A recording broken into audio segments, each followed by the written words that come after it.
받지 못한다 하나이다. 셀라. 여호와여, 주는 나의 방패시요 나의 영광이시요 나의 머리를 드시는 자니이다. 내가 나의 목소리로 여호와께 부르짖으니 그의 성산에서 응답하시는도다. 셀라. 내가 누워 자고 깨었으니 여호와께서 나를 붙드심이로다. 천만인이 나를 에워싸 진친다 하여도 나는 두려워하지 아니하리이다. 여호와여, 일어나소서. 나의 하나님이여, 나를 구원하소서. 주께서 나의 모든 원수의 뺨을 치시며 악인의 일을 꺾으셨나이다. 구원은 여호와께 있사오니 주의 복을 주의 백성에게 내리소서. 셀라. 아멘. 할렐루야. 아멘. 오늘 빛과 소금의 교회 성도님들과 함께 모여서 이 금요 기도회를 우리 하나님께 올리고 마음껏 찬양하고 마음껏 주님의 말씀에 귀를 기울이며 마음껏 기도할 수 있으면 너무나 기쁘고 감사합니다. 하나님께서 이 시간에 여기 예배하는 자리에 모인 우리 성도님들에게 예비하신 일용할 은혜를, 큰 능력을 허락하여 주시기를 주님의 이름으로 축원합니다. 우리 성도님들의 심령 가운데 세상이 줄 수 없는 참 안식과 참 기쁨과 평강이 충만하게 넘쳐 흐르기를 주님의 이름으로 기도합니다. 우리 옆에 있는 분들과 함께 인사 나눕니다. 주님의 이름으로 사랑합니다. 주님의 이름으로 사랑합니다. 위로받고 위로하는 성도님 되세요. 위로받고 위로받는 우리 하나님께 고백합니다. 하나님 사랑합니다. 하나님 사랑합니다. 제가 듣겠사오니 말씀하여 주옵소서. 제가 듣겠사오니 말씀하여 주옵소서. 오늘은 나의 갈 길 다가도록 인도하시니 하는 말씀으로, 이 제목으로 우리 성도님들과 함께 말씀을 나누기를 원합니다. 하나님께서 우리 빛과 소금의 교회를 세우신 줄 믿습니다. 하나님께서 우리 빛과 소금의 교회에 맡기신 사명이 있는 줄 믿습니다. 여러 가지 사명 중에 하나가 무엇이냐면 가정을 살리고 가정을 위해서 기도하고 가정을 통해서 사역을 감당하는 것, 이것이 우리 빛과 소금의 교회가 감당하는 사역 중에 하나입니다. 저는 우리 모든 성도님들의 가정이 행복했으면 좋겠습니다. 저는 우리 성도님들의 가정이 정말로 하나 된 그런 가정이 되기를 기도합니다. 하나님께서 우리 성도님들의 가정에 웃음의 꽃이 피어나게 하시기를 원하고, 온 가족이 함께 신앙생활하기를 원하고, 온 가족이 서로를 위해서 기도해 주기를 간절히 기도합니다. 또한 하나님께서 우리 성도님들의 가정을 통해서 또 다른 한 가정을 살려내는 그 일에 쓰임받게 되기를 주님의 이름으로 기도합니다. 하나님을 사랑하는 한 가정들이 모여서 여러 가정이 되면 그 가정으로 말미암아 저 바깥에서 사역하고 있는 우리 선교사님들을 돕고 선교사님들을 후원하는 하나의 작은 교회 공동체가 되어지기를 간절히 바랍니다. 이것이 우리 빛과 소금의 교회가 추구하고 있는 정신이고, 이것이 우리 빛과 소금의 교회가 힘쓰고 애쓰는 부분입니다. 우리 성도님들 이 부분을 위해서 함께 기도해 주셨으면 좋겠습니다. 가정을 위해서 기도하며 가정에 관련된 그런 사역들을 감당을 할 때 우리 모든 성도님들이 간절히 바라는 소원이 있다면 저는 이렇게 생각합니다. 가정이 평탄한 길을 걸어가는 것, 가정에 아무 일도 없이 평탄한 길을 걸어가는 것, 이것이 우리 성도님들의 간절한 소원이 아닐까 생각합니다. 맞습니까? 자, 제가 우리 성도님들께 퀴즈를 낼게요. 우리 성도님들은 날씨 가운데서 맑은 날을 좋아하십니까? 아니면 흐린 날, 비 오는 날을 좋아하십니까? 맑은 날이 좋죠. 네? 맑은 날이 좋지. 제가 두 개를 드렸잖아요. 시원한 날도 물론 맞는데, 맑은 날씨 그리고 흐리고 비 오는 날씨, 바람 부는 날씨, 이 두 개 중에서 하나를 선택한다면 무엇을 선택하시겠습니까? 맑은 날씨를 선택하시겠습니까? 자, 근데요, 1년 365일 맑은 날씨가 지속이 된다면 우리 성도님들 행복하실까요? 네? 비도 와야지. 비도 와야 돼요?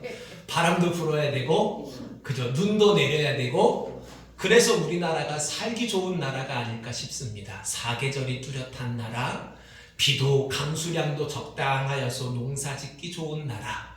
사계절이 우리 몸에 미치는 영향도 물론 좋은 영향이 있을 거라고 생각합니다. 근데 대부분 사람들은요, 맑은 날씨가 지속됐으면 좋겠다라고 생각하는 경향이 있어요. 자,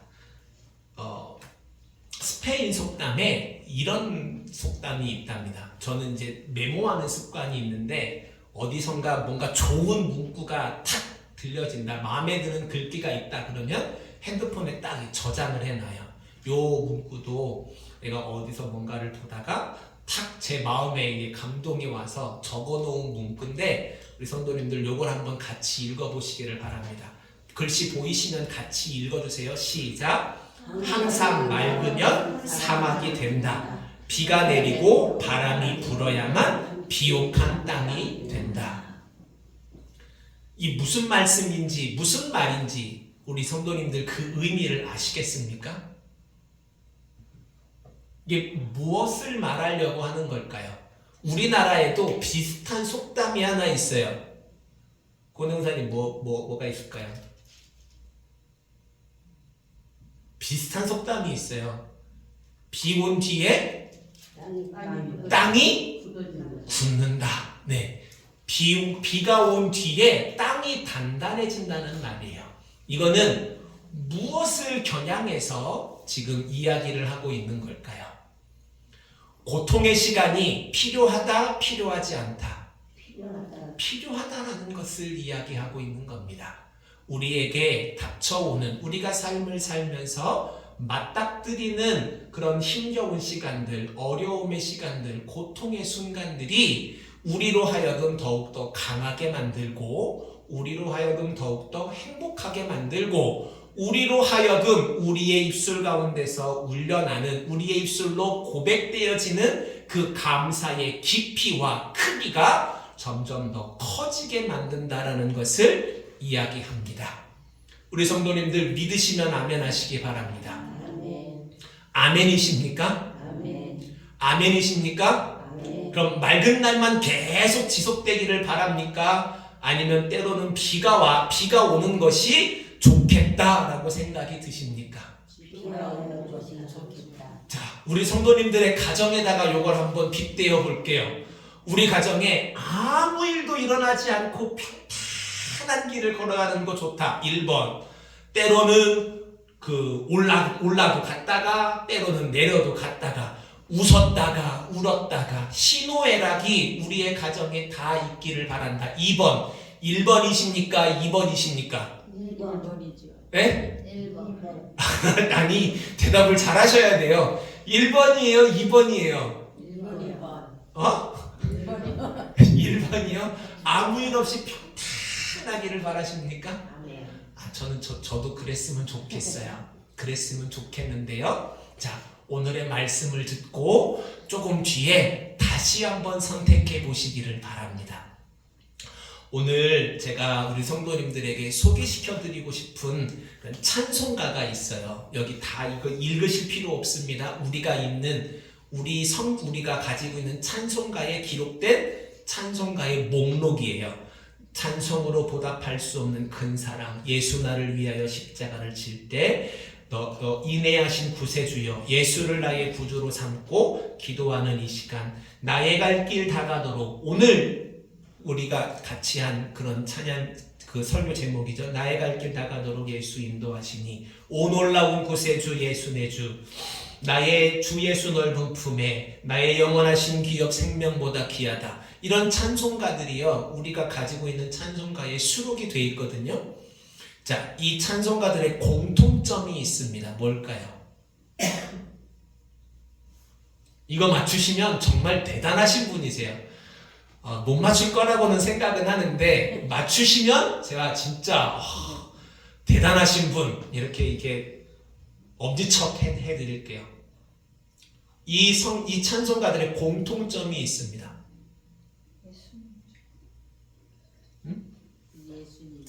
예수님 얘기다. 물론 맞죠. 예수님 얘기다. 근데 제가 지금 말씀드리려고 하는 정답은 아닙니다. 그냥 시간이 가니까 제가 말씀드릴게요. 이 곡을 쓴 사람이 동일한 사람이에요. 한 사람이 이 모든 곡에 가사를 썼습니다. 작사를 했어요. 그 사람이 누굴까요? 우리 성경에 보면 이렇게 영어로 써 있는 사람이 있는데 바로 헨리 크로스비라는 여자입니다. 크로스비라는 여자 이 분을 성도님들 들어보셨을 거예요. 대략 이분이 작사하고 뭐 글을 쓰고 시를 쓰고 한 것이 엄청나게 많대요. 10,000점 정도가 된다라고 하는데요. 이분이 작곡은 안 하는데 작사를 하신 내용들이요. 전 세계에 있는 모든 신앙인들에게 엄청나게 많이 공급이 되고 보급이 됐습니다. 근데 이분에게는 문제가 있어요. 그냥 평탄한 가정에서 산 그런 여인이 아니라 이분은 여기 지금 뭔가를 쓰고 있죠. 이게 뭘까요? 맞아요. 이분은 앞이 안 보이는 분이셨어요. 언제부터 안 보였을까요?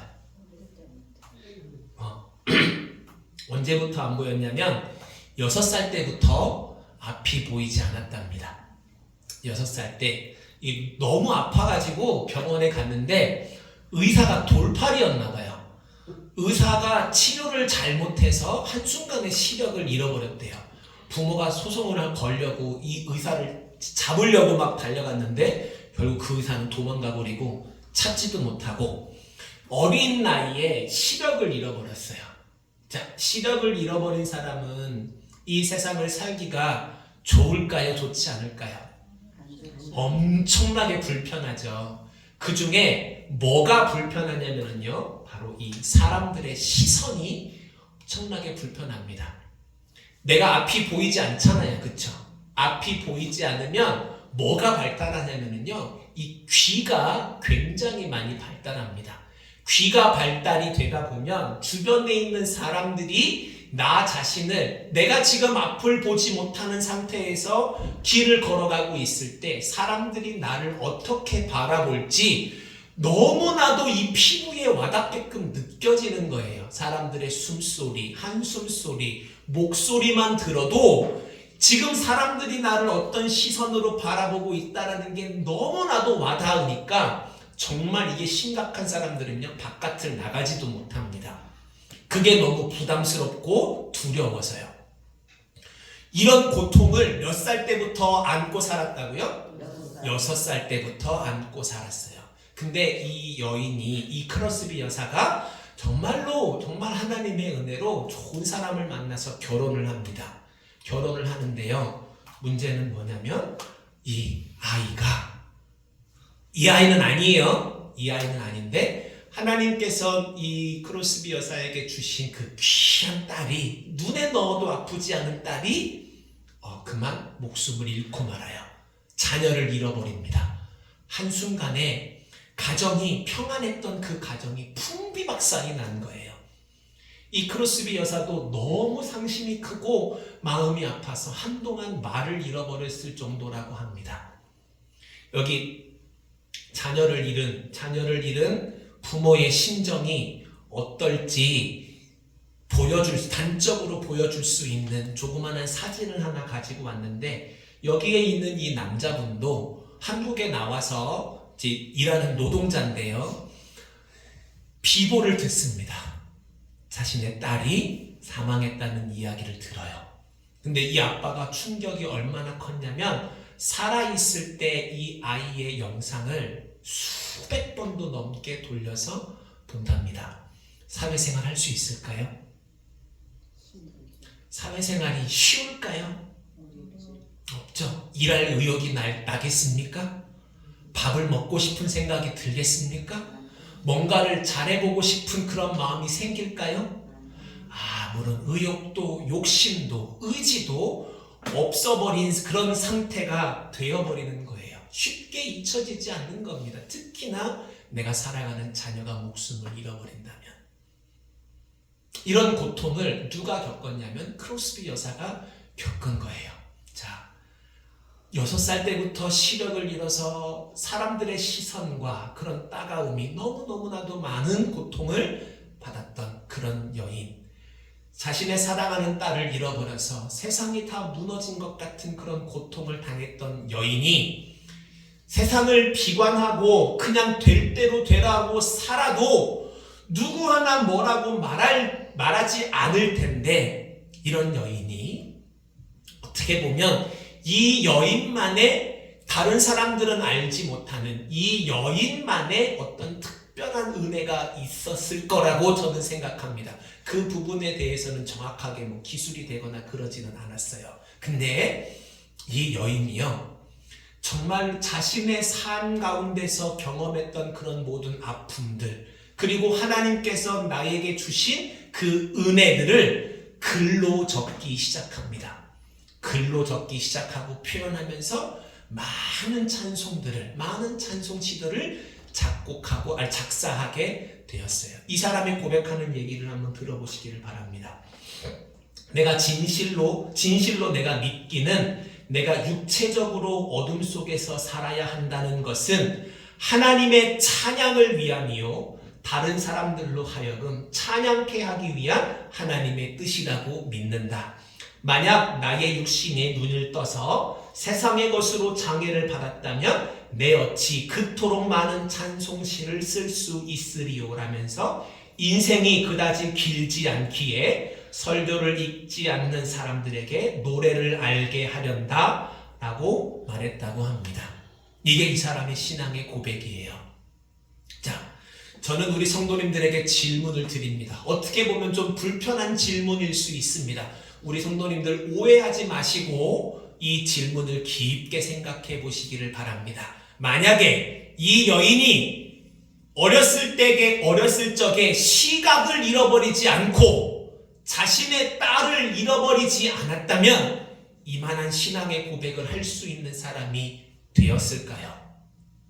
사람마다 생각하는 것은 다를 수 있다라고 인정합니다. 그런데 저는 말씀을 준비해서 우리 성도님들에게 설교를 하고 있는 저의 입장에서는 무엇이 이 사람으로 하여금 이렇게 아름다운 신앙의 고백을 할 수 있는 사람으로 만들었는가 라고 생각해 보았을 때 이 사람의 삶 가운데 찾아온 굴곡들, 아픔들, 상처들이 이 사람으로 하여금 이렇게 아름다운 신앙의 고백을 할 수 있도록 만들었노라 라고 말씀을 드리고 싶습니다.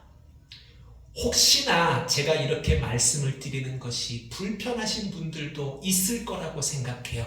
오해하지 마시고 들으시기를 바랍니다. 저는 우리 성도님들의 삶이 어려움을 겪어야 한다라고 말씀을 드리고 싶은 것이 아니에요. 우리 성도님들이 고난의 길로 들어가야 한다라고 말씀을 드리고 싶은 것이 아닙니다. 우리 성도님들의 삶 가운데 내가 불가항력적으로 당할 수밖에 없는 그런 아픔과 고통들이 우리 성도님들로 하여금 더 이상 괴롭게 하는 장애물이 되지 않기를 바라는 마음에서 이 말씀을 드리는 겁니다. 우리는 이 땅에 땅을 밟고 살면서 평탄한 길만을 걸어갈 수가 없는 존재입니다. 나는 가만히 있어도 세상이 나를 가만히 내버려 두지 않습니다. 나는 바람을 맞고 싶지 않아서 숨어 있을지라도 내게 다가오는 그런 바람들을 내 힘으로, 내 능력으로 막을 수 없다는 얘기입니다. 우리 성도님들의 삶을 살면서 얼마나 오랜 시간 동안 눈물을 흘렸습니까? 얼마나 많은 일들로 말미암아 근심하고 고민하면서 사셨습니까? 그것이 우리 성도님들에게 독이 되지 아니하고 약이 되어지기를 주님의 이름으로 축원합니다. 그것이 약이 되어서 우리의 신앙의 고백을, 나에게 다가오신다, 나를 사랑하신다라고 말씀하시는 그 하나님의 그 사랑의 그 깊이와 크기를 더욱더 풍성하게 하고 크게 와닿게 하기를 주님의 이름으로 축원합니다. 비 온 뒤에 땅이 굳는 것처럼, 바람이 불고 비가 내려야 비옥한 땅이 되는 것처럼 우리 성도님들의 삶 가운데 불어닥친 그 비바람이 우리 성도님들의 그 신앙의 고백을 더욱더 풍성하게 하기를, 하나님께서 우리에게 베푸시는 그 사랑의 그 깊이를 더욱더 깊이 경험하게 되기를 주님의 이름으로 축원합니다. 한 가지가 더 있습니다. 오늘 우리가 읽은 이 시편의 이야기를 이제 시작하려고 하는데, 오늘 시편의 이야기는요, 시편 3편의 이야기는 다윗의 이야기입니다. 다윗이 쓴 시인데요, 언제 이 시를 기록을 했냐면 다윗의 아들이면서 왕인 아버지를 밀어내고 스스로 왕이 되려고 했던 사람이 있습니다. 누구죠? 압살롬이죠. 압살롬에게 왕위를 빼앗기고 급하게 쫓겨나갈 때 기록한 시라고 보통 알려져 있습니다. 우리 성도님들 그냥 그렇게 기억하시면 될 것 같아요. 압살롬에게 왕위를 찬탈하여서 왕궁을 빼앗기고 급하게 쫓겨나가며 기록한 시다. 우리 성도님들 이렇게 기억해 주시기를 바랍니다. 그런데 그 이야기를 하기 전에요, 우리가 먼저 생각해야 할 부분이 있습니다. 왜 다윗의 삶 가운데는 이만한 고난이 찾아오게 되었을까요? 무엇이 다윗으로 하여금 이 고통의 수렁텅이로 빠지게끔, 다윗의 인생의 올무가 되게끔 한 그 사건이 무엇일까요? 바로 여기 사진에 보이는 밧세바 사건입니다.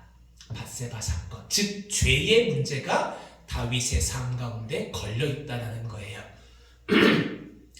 다윗은 어떻게 보면 정확하게 성경의 본문을 분석하고 상황과 배경을 따져봐야 알겠지만, 다윗은 의도적으로 밧세바를 바라보려고 바라봤던 것은 아니었던 것 같습니다. 그냥 왕궁을 거니고 있는데 목욕하고 있는 여인이 보인 거예요.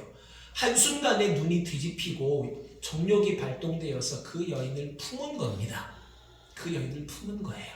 그리고 이 여인이 임신했다는 소식을 듣고 이 밧세바의 남편인 우리아를 죽이려고 했던, 어떻게 보면 하나님 입장에서는 굉장히 악한 행동인 거잖아요. 그 악한 행동을 스스로 감추려고 했어요. 아무도 알지 못하게끔 완전 범죄를 저지르려고 했습니다. 결국 우리아는 죽었고, 밧세바를 이 장례를 치른 후에 자신의 왕궁으로 받아들여서 자신의 첩으로, 자신의 왕비가 아니죠, 자신의 부인으로 받아들이게 되었습니다.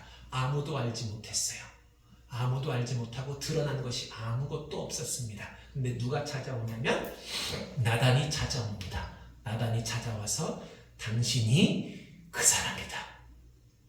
당신이 저지른 범죄를 하나님이 다 알고 계신다라고 이야기를 합니다. 그때 다윗은 나단 앞에 바짝 엎드려서 제가 잘못했습니다, 하나님 용서하옵소서라고 울며 불며 떼굴떼굴 굴러요. 이 다윗의 눈물과 회개를 하나님이 받으시죠. 그 죄는 하나님께서 사하시고 용서하시지만 죄의 결과값을 하나님께서 받아내시겠다라고 말씀하십니다. 그것이 무엇이냐면 가정의 풍비박산이에요. 가정의 풍비박산. 가족들끼리 간음하고 가족들끼리 서로 죽이는 살인사건이 벌어지고, 아들이 아버지의 왕위를 찬탈하는 그런 사건이 벌어지는 겁니다. 그 과정 속에서 지금 다윗이 이러한 시를 기록하고 있는 거예요. 1절과 2절 그리고 3절과 8절이 너무나도 대비가 되고 있는 것을 우리 성도님들 보실 수 있어야만 합니다. 1절과 2절은 사람들이 다윗을 향해서 굉장히 공격적으로 나오고, 너는 안 돼, 너는 이제 끝났어, 너를 도울 자가 아무도 없어 라고 세상 사람들이 말한다라고 이야기를 하고 있는 내용입니다. 그러나 3절부터 8절까지는 우리가 이해할 수 없는 내용들을 기록하고 있어요. 무엇을 기록하고 있냐면 다윗이 이 상황 속에서 하나님을 찬양하고 있는 내용입니다. 우리 성도님들 생각해 보시기를 바랍니다. 하나님 앞에 범죄함으로 말미암아 가정이 풍비박산이 나고 아들이 반란을 일으켜 왕위를 찬탈당하고 쫓겨가고 있는 그 상황 속에서 하나님을 찬양할 수 있다라는 생각이 들 수 있다. 우리 성도님들 동의가 되십니까? 아니요. 동의가 되어지지 않습니다.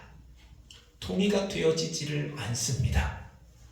여기에서 우리 성도님들 발견하실 수 있어야만 합니다.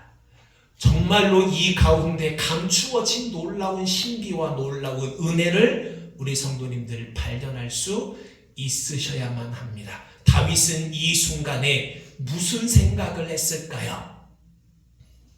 다윗은 이 순간에 무엇을 바라보고 있는 걸까요? 하나님께서 다윗을 향해서 내가 너를 징계하노라 라고 말씀하시는 것을 다윗이 지금 바라보고 있는 겁니까? 아니면 다윗이 하나님께서 자신을 향해서 용서하시고 이 죄악 가운데 쫓김받고 있는 상황 속에서도 함께하고 계신다는 것을 바라보고 있는 겁니까? 하나님이 용서하신 것을 지금 다윗은 바라보고 있는 거예요. 죄악된 가운데 아들에게 왕위를 빼앗겨서 쫓기는 그 순간 속에서도 하나님이 나와 함께 하신다는 것을 발견하고 그것을 바라보고 있는 겁니다. 이것을 바라볼 수 있었기에 지금 다윗은 노래할 수 있는 거예요. 내 하나님을 찬양합니다. 내 하나님을 찬양합니다. 하나님께 영광 돌릴 수 있는 겁니다. 다윗은 연약함으로 말미암아 죄를 지었어요. 그리고 하나님께서 그 죄를 용서하십니다.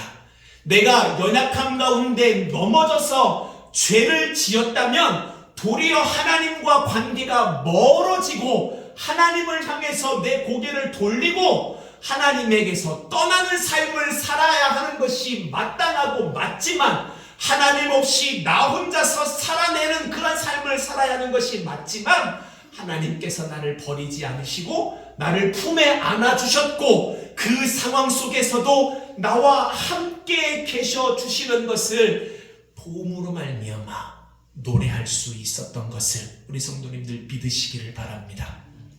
성경에 참 우리가 이해할 수 없는 아이러니한 것이 나옵니다. 자, 로마서 5장 20절 말씀에 기록된 이 말씀 우리 성도님들 이해하실 수 있는지 한번 읽어보십시오.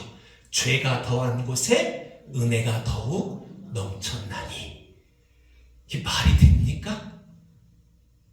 이게 이해가 되세요? 죄가 더해진 곳에, 죄를 지은 곳에 은혜가 넘쳤다라고 지금 우리가 너무나도 사랑하는 바울이 이야기하는 겁니다.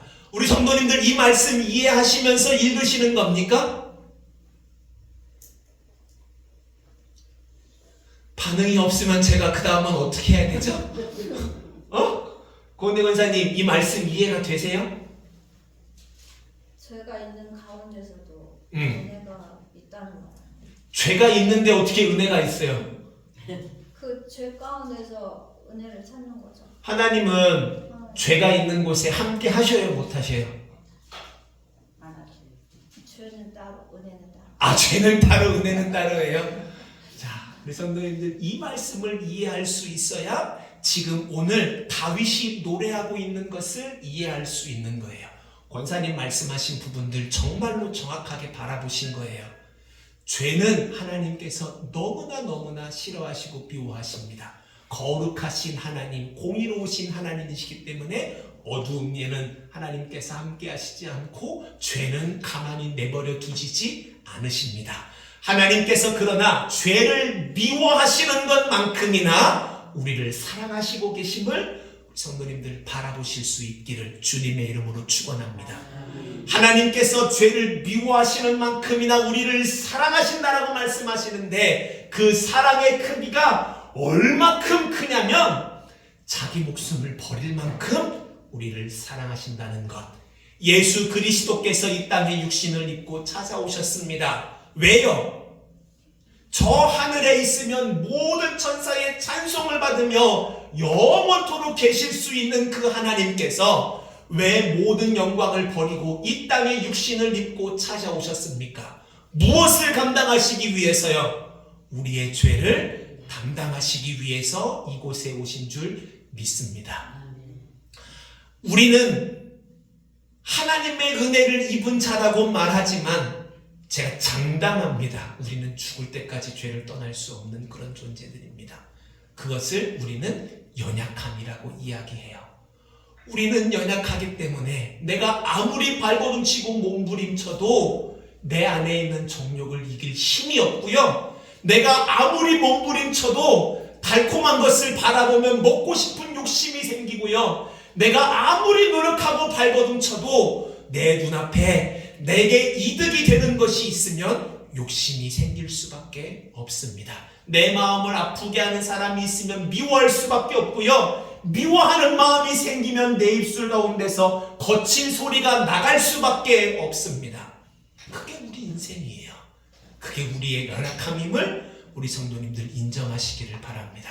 그런데 그 죄가 있는 죄덩어리인 우리 가운데 예수 그리스도께서 함께 하시고 하나님께서 함께 하신다는 그 사실이 내가 깨끗하기 때문에 나를 사랑하시는 것이 아니라 예수의 보혈로 말미암아 덮여있기에 우리에게 찾아오시는 하나님, 우리에게 찾아오셔서 나를 안아주시는 아버지 하나님, 우리의 모든 것들을 용서하시고 덮어주시는 하나님의 그 은혜를 우리 성도님들 보시게 되기를 주님의 이름으로 축원합니다. 이 말씀을 이해하기 쉬운 좋은 예화가 있습니다. 예수님께서 바리새인의 집에 초청을 받아서 식사를 하러 들어가십니다. 근데요, 예수님이 그 바리새인 시몬이라고 불리는 사람인 것 같아요. 그 사람의 집에 들어갔는데 들어가는 내내 마음이 좋으셨을까요? 안 좋으셨을까요? 안 좋으셨어요. 이 바리새인의 초청은 좋은 의미에서의 초청은 아니었거든요. 근데 거기에 갔습니다. 근데 초대받지 않은 한 여인이 예수님을 찾아옵니다. 예수님을 찾아와서 예수의 발 앞에 엎드려 눈물로 예수의 발을 씻고 준비해온 귀한 상품으로 예수의 머리를 붓고 발을 씻기고 하는 그런 모습을 봅니다. 그때 사람들은 수군거리죠. 예수님께서 시몬을 부르십니다. 시몬아, 내가 너에게 물을 것이 있다. 한 사람은, A라는 사람은 500데나리온을 빚졌고 한 사람은 50데나리온을 빚졌는데 둘 다 갚을 능력이 없어서 이 돌려받아야 할 자가 돈을 빌려준 사람이 그 빚을 전부 다 탕감해 주었다. 그러면 A와 B 누가 이 탕감해 준 사람을 더 사랑하겠느냐라고 예수님께서 질문을 하십니다. 우리 성도님들, 시몬이 대답하기 전에 성도님들께서 한번 대답해 보십시오. 누가 더 이 사람을 사랑하겠습니까? 응? 500데나리온을 빚진 사람 아니면 50데나리온을 빚진 사람, 누가 더 탕감해 준 사람을 사랑할까요? 500데나리온을 빚진 사람이 더 탕감해 준 사람을 사랑하게 됩니다. 그러면서 예수님께서 이렇게 말씀을 하십니다. 같이 한번 읽어보겠습니다. 시작. 이러므로 내가 내게 말하노니 그의 많은 죄가 사하여졌도다. 이는 그의 사랑함이 많음이라. 여기가 중요합니다. 사함이 받은 일이 적은 자는 적게 사랑하느니라. 적게 사랑하느니라. 이렇게 우리 예수님께서 말씀하십니다. 죄가 더한 곳에 은혜가 더욱 넘쳤다. 여기에서 포인트를 맞추고 있는 부분이 어디예요? 죄가 더한 것에 포인트를 맞춥니까? 아니면 은혜가 더해진 것에 포인트를 맞추는 겁니까? 은혜가 더해진 것에 포인트가 맞춰지는 것임을 우리 성도님들 기억하시기를 바랍니다.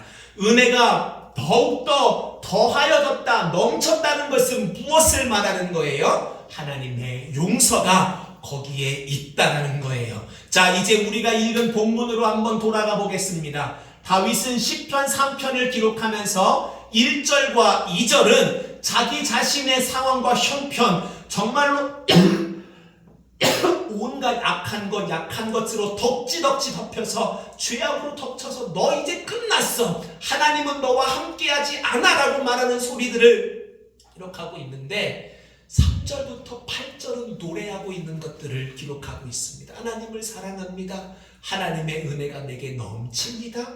나는 하나님의 이름을 높이기를 원합니다. 결국에는 그 말이잖아요. 그렇죠?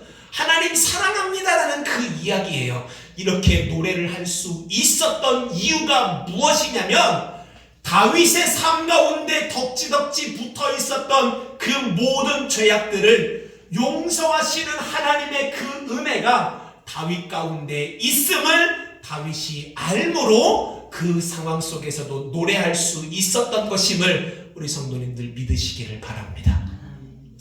다윗이 지금 이 신앙의 고백을 할 수 있는 것은 도망자의 신분 가운데서도 하나님을 찬양할 수 있는 것은 저는 대단한 신앙이라고 믿습니다. 근데 이 대단한 신앙이 그냥 평탄한 가운데서 만들어진 것이 아니라 구렁텅이에서 진흙텅이에서 만들어진 것임을 성도님들 기억하시기를 주님의 이름으로 축원합니다.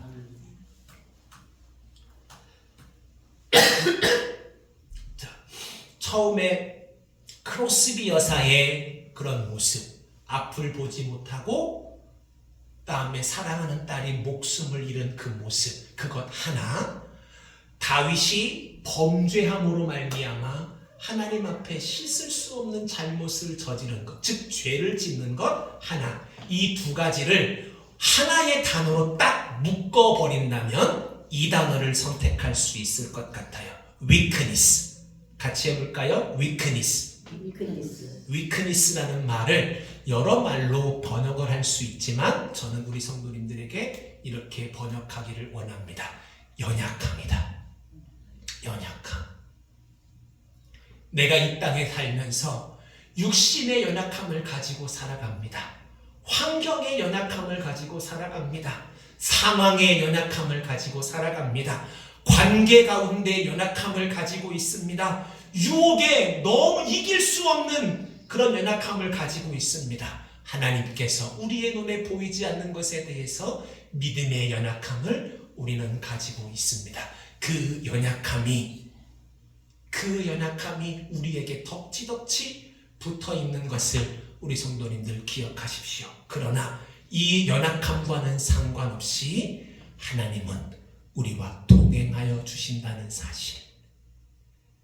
내가 연약함으로 말미암아 아무것도 할 수 없고 손 내밀 수 있는 것이 없고 의지할 사람이 없을 때, 아무도 나를 찾지 않을 때 언제나 변함없이 항상 내 옆에 있으시는 하나님을 우리가 알고 발견함으로 말미암아 은혜라고 부르는 것을 누리게 되는 것을 우리 성도님들 믿으시기를 바랍니다. 하나님은 우리를 사랑하십니다. 내가 어떤 조건을 가지고 내가 깨끗하고 내가 완벽한 사람이기 때문에 사랑하고 동행하시는 것이 아니라 연약하기 때문에, 부족하기 때문에, 넘어질 수밖에 없는 자이기 때문에 그런 환경 속에서도 하나님은 우리와 함께 하신다는 그 사실이 우리 성도님들에게 위로가 되고 은혜가 되기를 주님의 이름으로 축원합니다. 우리의 인생은 평탄할 수가 없습니다. 롤러코스터처럼 왔다 갔다 하는 그런 인생을 살아갑니다. 그 상황 속에서, 그 어떤 환경 속에서도, 그 어떤 어려움 속에서도 하나님이 나를 떠나지 않으신다라는 것을 우리가 바라볼 수 있음으로 말미암아 다윗이 도망자의 신분 속에서 노래했던 것처럼 우리 성도님들의 삶이 하나님을 찬양하는 찬양으로 채워지게 되기를 주님의 이름으로 축원합니다. 성도님들 찬양하십시오. 하나님께서 우리 성도님들을 사랑하십니다. 환경과 여건 상관없이 언제나 동행하여 주십니다. 우리 성도님들 오늘 예배 가운데 그 은혜를 발견하시게 되기를 주님의 이름으로 축원합니다. 어떤 어려움이 있을지라도 하나님을 찬양하는 것을 멈추지 않게 되시기를 주님의 이름으로 축원합니다. 우리의 상황과 환경보다 더 크신 하나님이 우리 성도님들에게 손을 내밀고 계심을 바라보심으로 아무리 비바람이 쳐도, 아무리 큰 아픔이 있어도 우리 성도님들의 마음에 잔잔함이 찾아오게 되기를 주님의 이름으로 축원합니다. 그리고 그 모든 것들을 이겨냄으로 말미암아 이겨냄으로 말미암아 크로스비 여사처럼 그리고 다윗처럼 더 아름다운 신앙의 고백을 할 수 있는 주의 귀한 자녀가 되어지기를 주님의 이름으로 축원합니다. 아멘. 기도하겠습니다. 하나님 아버지, 우리 성도님들과 함께 하나님의 말씀을 나누었습니다. 죄가 더한 곳에 은혜가 있다라는 이 말씀, 하나님 우리의 마음속에 울림으로 다가오기를 원합니다. 내가 이길 수 없는, 내 힘으로 어찌할 수 없는 그런 상황과 환경이 우리로 하여금 무너지게끔 할 때에 그 속에서 하나님께서 베풀어 주시는 은혜로 말미암아 새 힘을 얻은 자, 그렇기에 더 큰 믿음의 고백과 더 큰 신앙의 고백을 갖는 것, 하나님 이것이 우리의 모습이 되어지기를 기도합니다. 우리 성도님들 이 땅을 살면서 많은 환난과 풍파, 어려움과 아픔과 눈물을 가지고 살아갈 줄 믿습니다. 내가 아무리 발버둥쳐도 죄의 구렁텅이에서 벗어날 수 없는 그런 환경 속에서 살아갈 수밖에 없음을 주님 앞에 고백합니다. 하나님, 이 연약함이 우리 성도님들에게 독이 되지 아니하게 하여 주시옵소서. 도리어 하나님의 그 크신 은혜를 발견할 수 있는 거울이 되게 하여 주시옵소서. 하나님, 이것이 우리에게 은혜로 다가오므로 하나님 크로스비 여사처럼 이 다윗처럼 더 아름다운, 더 크고 위대한 신앙의 고백을 할 수 있는